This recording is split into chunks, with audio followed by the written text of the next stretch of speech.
है। और इसमें यह भी होता है कि सिर्फ 3 बल्लेबाज बल्लेबाजी कर सकते हैं, मतलब आपने 2 विकेटें ले ली तो पारी समाप्त हो जाती है। अर्शदीप सिंह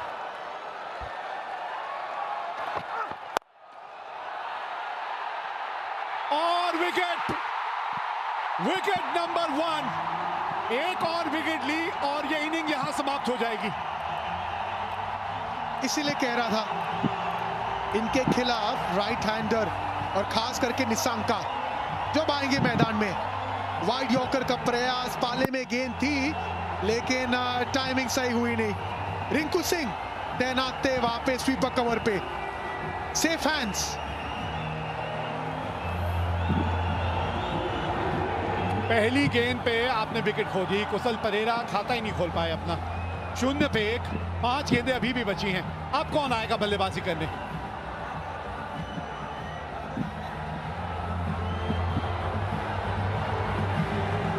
ये लीजिए, कमिंडू मेंडिस आए हैं। हम निशंका कह रहे हैं और यहां कोई और ही आ रहा है। कमिंडू मेंडिस को भेजा गया है। यही तो आशंका है कि निशंका नहीं आ रहे। कमिंडू मेंडिस देखिए, ये भी ऐसे खिलाड़ी है नहीं जो बड़े शॉट लगा सकते हैं। सोच होनी चाहिए कि आप शानका को स्ट्राइक पे लेके आइए, हीरो मत बनिए। ओ बच गए। चलिए, किसी तरह आ ही गए वो वापस स्ट्राइक में। हाँ, आप जो बात कर रहे थे अभिषेक, ये बड़ी ताज्जुब की बात है कि शानका जो अंत तक खड़े थे उनको आपने भेजा, किसी वजह से भेजा, तो फिर आपने उनको स्ट्राइक लेने के लिए क्यों नहीं भेजा? नॉन स्ट्राइकर एंड पे क्यों चले गए वो?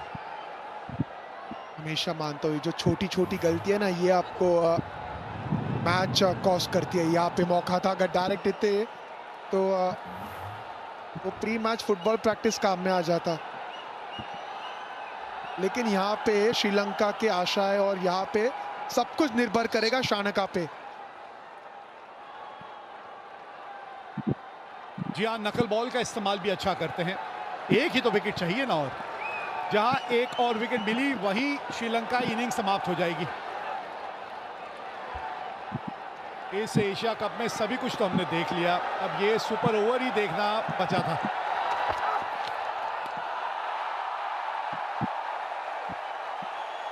काबिलियत है भाई, बड़ा कंट्रोल के साथ ये जो गेंदबाजी कर रहे हैं ना, ये इतनी आसान नहीं है। बड़ा कंट्रोल चाहिए आपको, ये वाइड यॉर्कर की जो आप सोच रखते हैं, और उसको एक बड़े मैच में ऐसे मौके पे जब आप इस तरह से करके दिखाते हैं ना, वारे न्यारे हैं आपके एक गेंदबाज के तौर पे। अक्लमंद गेंदबाज है, सोच के गेंदबाजी करते हैं, सिर्फ वाइड यॉर्कर नहीं, ब्लफ करते हैं, स्लोअर 1 का इस्तेमाल करते हैं, स्लोअर बाउंसर का इस्तेमाल करते हैं। बहुत कंट्रोल है उन्हें अपने यॉर्कर पे। अर्शदीप सिंह 3 गेंद 1 रन 1 विकेट अब तक।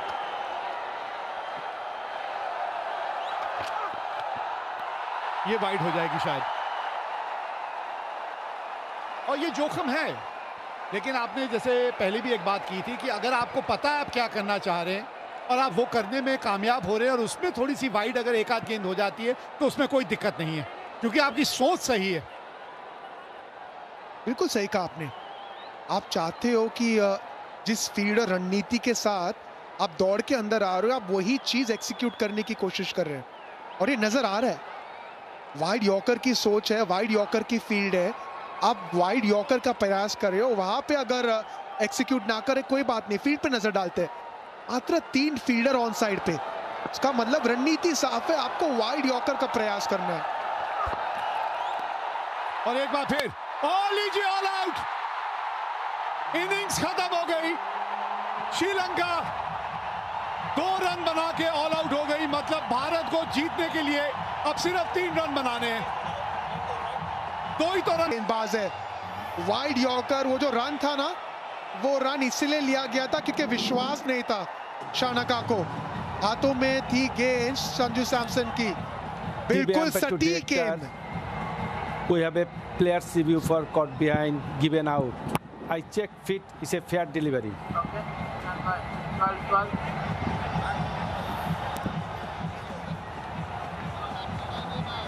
ये डिसीजन पेंडिंग किस चीज के लिए?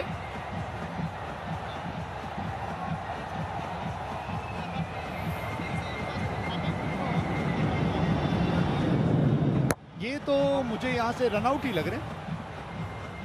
डिसीजन पेंडिंग किस वजह से? स्टन बाय गाजी। अच्छा, कहीं बल्ले का बाहरी किनारा तो नहीं लगा, ये कहना चाह रहे हैं। चलिए ये देख लेते हैं अभी।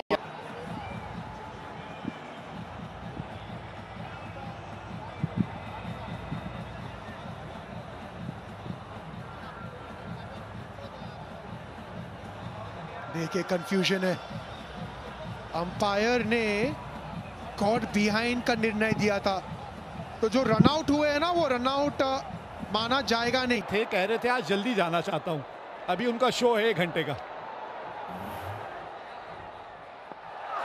ऐसा डालते हैं फिर से, ये देखिए अपील तो किया, रनआउट हुए पहले और डिसीजन जो कॉट बिहाइंड था वो था बाद में। वही चर्चा चल रही थी सूर्य कुमार यादव और अंपायर के बीच में। चलिए अब हो जाएगा, जो पहले नहीं हुआ वो अब हो जाएगा, और अब कोई रिव्यू नहीं है। चलिए अब आप कोई रिव्यू नहीं ले सकते। हाँ, ये जितेश ने भी आखिरकार अपना योगदान दे ही दिया। बड़ा तड़प रहे थे बाहर बैठे बैठे, मैदान में आए और कैच भी पकड़ लिया। तो 2 रन बना के श्रीलंका आउट हुई है और मैच जीतने के लिए भारत को बनाने हैं 3 रन। सिंह और अर्षित राणा जो आ जाते हैं, लेकिन हर्षदीप जैसा गेंदबाज ऐसे माहौल में आके इस तरह का ओवर डालता है, कब तक वो बेंच पे बैठा रहेगा? चर्चा करेंगे, लेकिन उसके पहले सूर्य कुमार यादव और शुभमन गिल ये आएंगे भारत को जिताने। 3 रन की आवश्यकता 6 गेंदों में, असरंगा गेंदबाजी करेंगे दोनों सक्षम बल्लेबाज स्पिन के खिलाफ। ये अक्सर होता है ना कि आप जब चाहे वो 3 ही रन क्यों ना हो, जब आपको मैच जिताते हो कॉन्फिडेंस आगे लेके जाते और शायद वो कॉन्फिडेंस लेने आए दोनों। अब कप्तान जो है चलेगी उनकी, अब कप्तान तो शुभमन गिल को कहेंगे नहीं आप स्ट्राइक पे जाइए। हाँ, ये कप्तान होने का फायदा है, क्योंकि पता है शायद दूसरी गेंद आए ना इस मैच की। अगर पहली गेंद पे मैच खत्म हो गया तो शुभमन गिल ऐसे ही वापस जाएंगे नॉन स्ट्राइकर एंड से। कमाल के आंकड़े हैं यार, लाजवाब आंकड़े हैं। ये जो श्रृंखला है उसमें वो असली रूप जो है सूर्य कुमार यादव का नजर नहीं आया, नहीं तो आंकड़े कमाल के हैं उनके T20 क्रिकेट में। 1 शतक ये भी लगा चुके हैं, अब रन ही 3 चाहिए और गेंदबाजी के लिए आए हसरंगा। देखिए इसके पहले जो एक 20 ओवर का मैच हुआ था ना, उसमें सूर्य कुमार यादव स्वीप कर रहे थे, हसरंगा गेंदबाजी कर रहे थे, फुल गेंद थी, मिस हुई और आउट हुए थे LBW। अब पहली गेंद पे क्या शॉट खेलेंगे सूर्य कुमार यादव, क्या गेंद डालेंगे हसरंगा। लेकिन जो आप चर्चा कर रहे थे अर्शदीप के बारे में, जितनी तारीफ करें उतनी कम है, क्योंकि अक्सर हम लेफ्ट आर्म तेज गेंदबाज की चर्चा करते हैं। ये जो वाइड यॉर्कर एंगल के साथ इस्तेमाल करते हैं ना, वो आसान नहीं होता और वो हर कोई गेंदबाज कर नहीं सकते। 3 रन की आवश्यकता भारत को जीतने के लिए। कप्तान सूर्य कुमार यादव स्ट्राइक पे।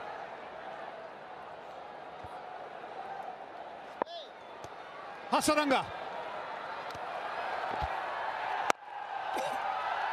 और ये लीजिए, गैप मिल गया है, 3 रन दौड़ जाएंगे क्या? जी हाँ, पहली गेंद पे ये मैच है तमाम, जीत गई मुकाबला भारत। सुपर ओवर की बात आई थी, 2 रन बनाए थे श्रीलंका ने और पहली गेंद पे ये मुकाबला भारत ने जीत लिया। अच्छी टीमों की ये तोड़ देती है अकड़। अरे इतनी मजबूत इस खेल पे है टीम इंडिया की पकड़। लहराइए ये झंडा, ये टीम अनडिफीटेड रही है, सभी मुकाबले अब तक जीते हैं टीम इंडिया ने और बहुत जल्द जो है ये टीम इसी मैदान पे फाइनल खेलती हुई नजर आएगी।